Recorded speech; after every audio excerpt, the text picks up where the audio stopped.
Miss Catherine Mayo की world bestseller book mother India के पिछले एपिसोड में हमने कुछ केसेस के माध्यम से भारतीय पुरुषों की मानसिकता के ऊपर चर्चा करी थी कि किस कदर ये लोग वैवाहिक संस्था के नाम पर महिलाओं का शोषण करते हैं। दरअसल जिनका शोषण ये लोग करते हैं वे छोटी बच्चियां होती हैं। उन्हें महिलाएं कहना शब्दों के साथ भी बेईमानी करने जैसा है और इसमें न केवल अशिक्षित बल्कि हाईली एजुकेटेड फैमिलीज भी इन्वॉल्व हैं। तो शिक्षा किसी भी तरीके से लोगों के सोचने समझने के नजरिए को नहीं बदलती है, ये बात भी साबित होती है। यहाँ की शिक्षा, यहाँ के जो रूढ़िवादी हिंदू पुरुष हैं वो किसी भी कीमत पे बदलना नहीं चाहते हैं।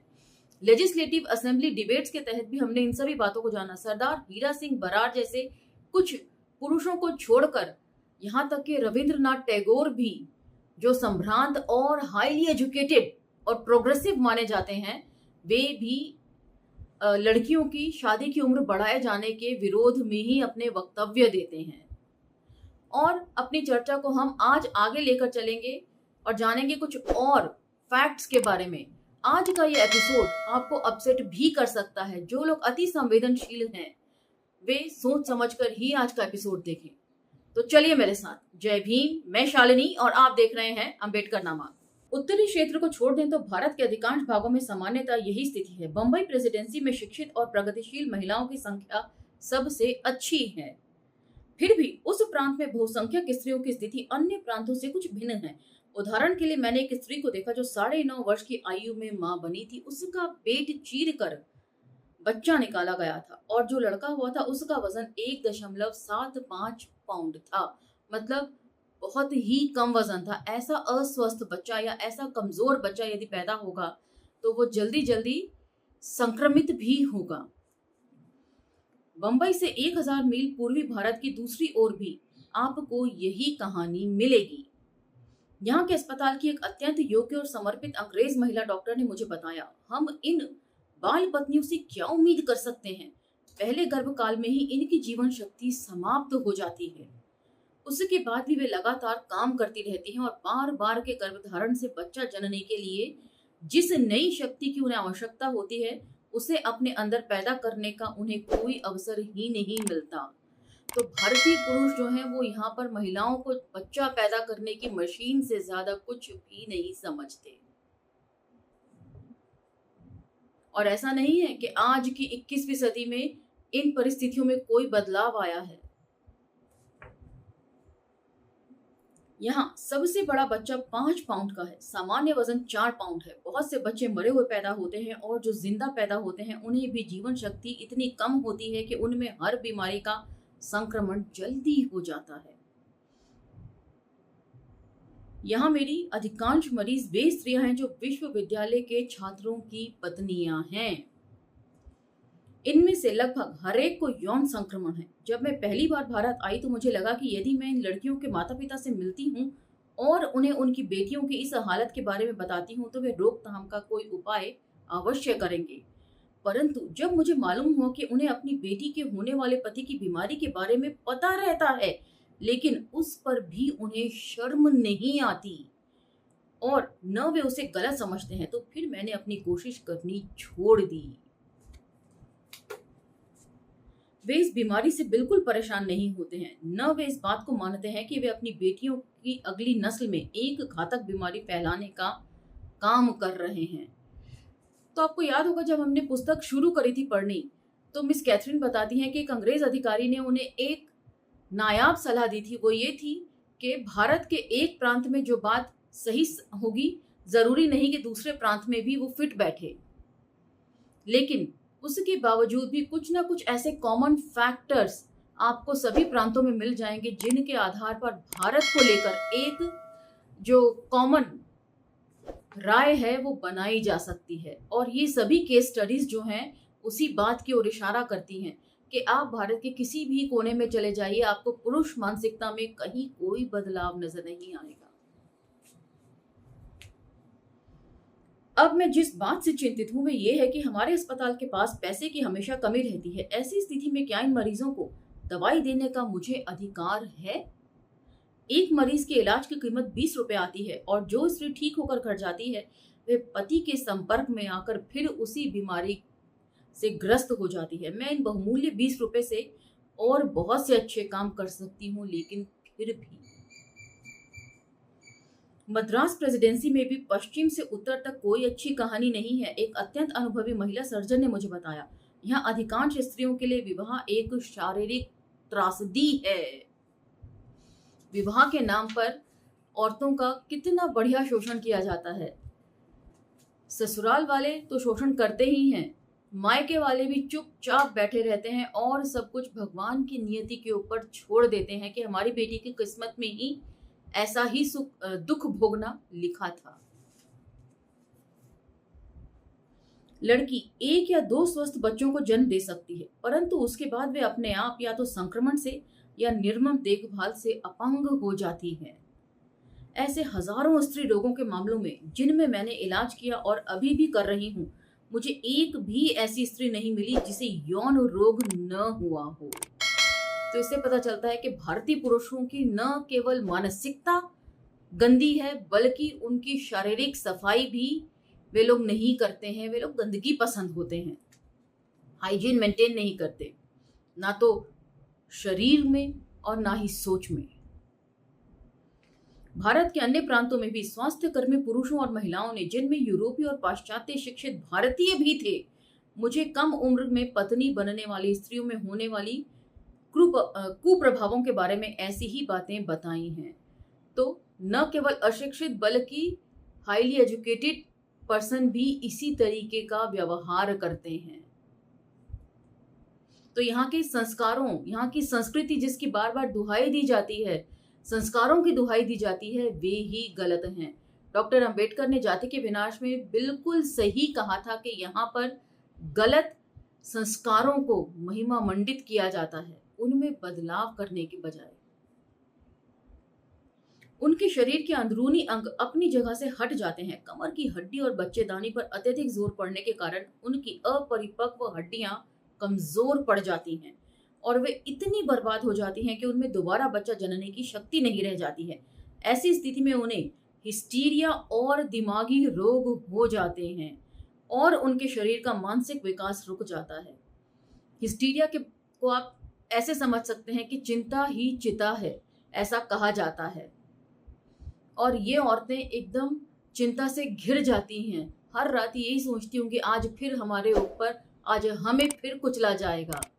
किसी भी तरीके से ये लोग अपनी सोच से उभर नहीं पाती होंगी। एक भारतीय अनुभवी फिजिशियन ने मुझे बताया, भारतीय स्त्रियों का बहुत कम प्रतिशत मुझे स्वस्थ और मजबूत दिखाई दिया। मुझे लगता है कि उनकी स्थिति उनकी यौन संक्रमण और सहवास की अधिकता की वजह से होती है। उनके साथ सामान्यतः दिन में 2 या 3 बार सहवास किया जाता है। 36 वर्ष पहले, अब इस डिबेट को आप जरा ध्यान से सुनिएगा। 36 वर्ष पहले जब सहवास के लिए सहमत आयु के बिल पर भारतीय विधायिका में बहस चल रही थी, तब सम्मत महिला चिकित्सकों ने, जो उस समय भारत में काम कर रही थी और जिन्होंने अपने आप को इसकी सेवा के लिए समर्पित कर दिया था, वायसराय से स्त्रियों की मुक्ति के लिए प्रार्थना की थी। उन्होंने अपने प्रार्थना पत्र में सामान्य मामलों को प्रस्तुत किया था जो चिकित्सा के समय उनमें से हरेक के व्यक्तिगत अनुभवों से आए थे। उनमें से कुछ घटनाएं निम्नलिखित हैं जिनसे जाना जा सकता है कि जब वे मरीज पहली बार इलाज के लिए उनके पास आई थी तो उनकी कितनी बदतर स्थिति थी। Footnote 2, legislative assembly debate 1922 volume 3 part 1, page 881 से 883, परिशिष्ट पृष्ठ संख्या 919। तो ये सभी कुछ लेजिस्लेटिव असेंबली डिबेट के तहत मिनट्स के तौर पर रिकॉर्ड किए गए आंकड़े हैं, बातें हैं। ये कोई मन घड़ंग नहीं कह रही है कैथरीन। पहला, आयु 9 वर्ष। विवाह के 1 दिन बाद ही जांघ की हड्डी उतर गई थी, कोख नष्ट हो गई थी और मांस लटक गया था। केस 2, आयु 10 वर्ष। खड़ी होने में असमर्थ थी, अत्यधिक खून बह रहा था, मांस के चिथड़े लटक रहे थे। केस नंबर 3, आयु 9 वर्ष।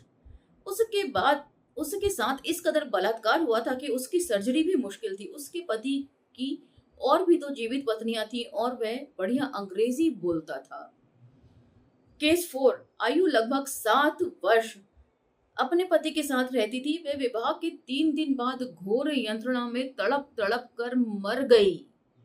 केस 5, आयु लगभग 10 वर्ष अपने हाथों और घुटनों पर रेंग कर अस्पताल आई। उसके विवाह के बाद से वे कभी भी खड़ी होने में समर्थ नहीं हुई। यहाँ जो सूची दी गई है वह संक्षिप्त है, मूल सूची इससे बड़ी है। आप पूरी सूची इस पुस्तक के परिशिष्ट में देख सकते हैं। फुटनोट 3। देखिए परिशिष्ट 1।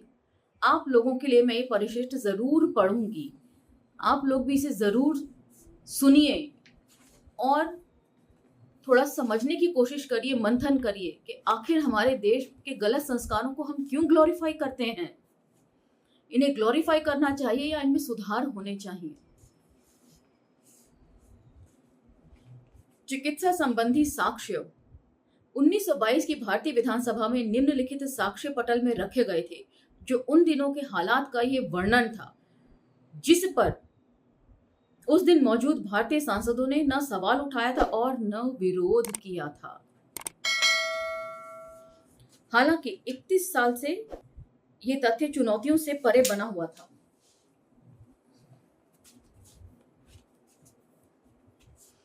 फिर भी उसका योगदान महत्वपूर्ण है। जिन साक्ष्यों को पटल पर रखा गया था उनका संकलन 1891 में भारत में चिकित्सा सेवा में तैनात पश्चिमी महिला डॉक्टरों ने किया था। मतलब 1891 से लगातार वे इस ओर लोगों का ध्यान दिला रही थी। लेजिस्लेटिव असेंबली डिबेट में इन आंकड़ों को, इन समस्याओं को प्रस्तुत कर रही थी, लेकिन कोई भी इन मामलों को तवज्जो नहीं दे रहा था। और जैसा कि हमने पिछले एपिसोड में जाना था, 4th चैप्टर में जाना था कि ये जो है कंचे और लट्टू देने जैसा है इन लोगों को, कि मतलब शिमला अधिवेशन हो रहा है तो ये तो सिर्फ महिलाओं के मुद्दे जो है ना वो मनोरंजन के साधन हैं इन लोगों के लिए, जिसे इससे पहले उन्होंने भारत के बच्चों की ओर से हस्तक्षेप करने की याचना के साथ वॉइस रॉय को सौंपा था। वे दावे से कहती हैं कि इसे उन्होंने उन मामलों के आधार पर तैयार किया है जो उनके अधीन उपचार के लिए आए थे और जिनके जीवन की संभावनाएं उनके पेशेवर अनुभव में लगातार प्रकट हो रही थी। अब केसेस सुनिए। पहला, आयु 9 वर्ष, शादी के 1 दिन बाद की घटना है। बाईं जांघ की हड्डी उखड़ गई थी, कोख कुचल गई थी और बेढंगी हो गई थी, मांस कटकर लटक गया था। केस 2, आयु 10 वर्ष, खड़ी होने में असमर्थ, खून की धार चल रही थी, मांस के चिथड़े हो गए थे।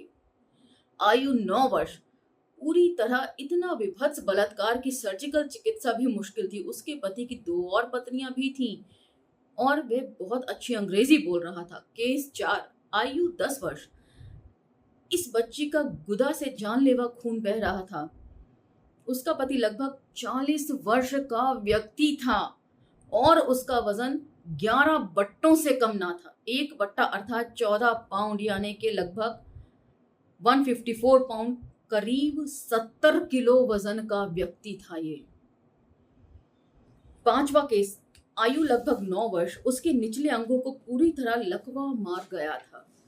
केस 6, आयु लगभग 12 वर्ष, योनि द्वार के बीच का हिस्सा फटा पड़ा था और वे चल नहीं पा रही थी। केस नंबर 7, आयु लगभग 10 वर्ष, खून बह जाने से बहुत कमजोर थी, लगता था कि उसके साथ अप्राकृतिक मैथुन के द्वारा कोई बड़ी हिंसा की गई थी।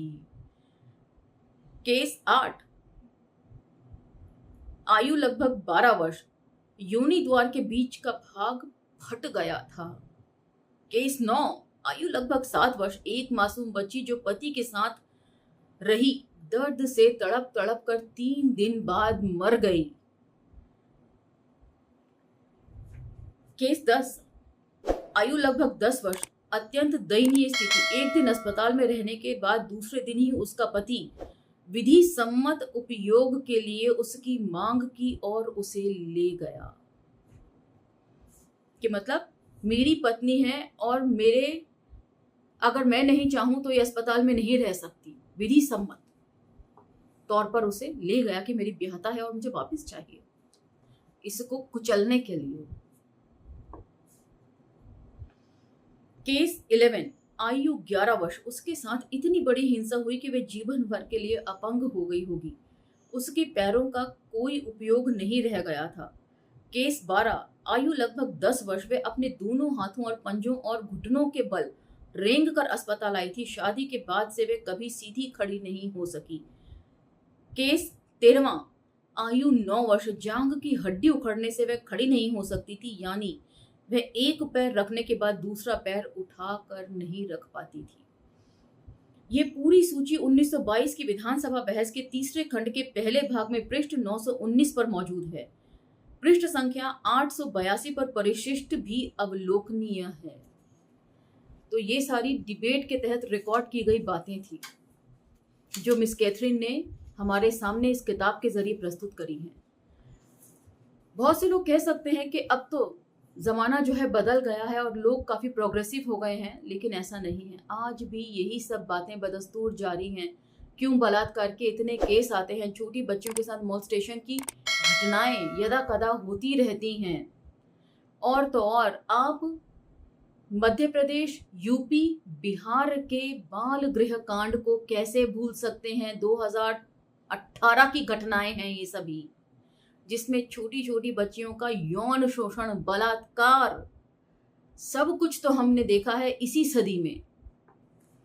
कैथरीन जो कह रही हैं उसमें मैं रत्ती भर भी संशय नहीं कर रही हूँ, वो एकदम सच कह रही हैं, क्योंकि ये सभी केस जो हैं 2018 में हम लोगों के सामने आए थे। पूरी दुनिया ने देखा था। हमारे भारतीयों की मानसिकता कहीं नहीं बदली है।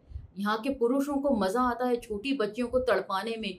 सोचिए कितनी घृणित मानसिकता है इन पुरुषों की, खास तौर से भारतीय पुरुषों की। यदि आप इनकी सोशल ऑडिटिंग करें कि ये पुरुष कौन होते हैं और किन अधिकारियों तक ये बच्ची लेकर जाते हैं, बाल गृह कौन चला रहे हैं, इसकी सोशल ऑडिटिंग करके आपको पता चल जाएगा कि ये हिंदू हैं, मुसलमान हैं, सिख हैं, ईसाई हैं, पारसी हैं, बौद्ध हैं या जैन हैं, कौन हैं और किन का प्रतिशत सबसे ज्यादा है।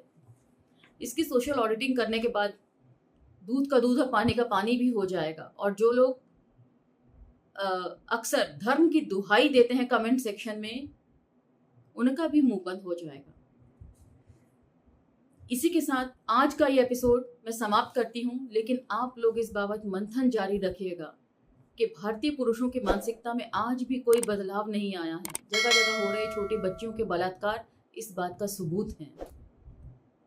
मिलते हैं अगले एपिसोड में।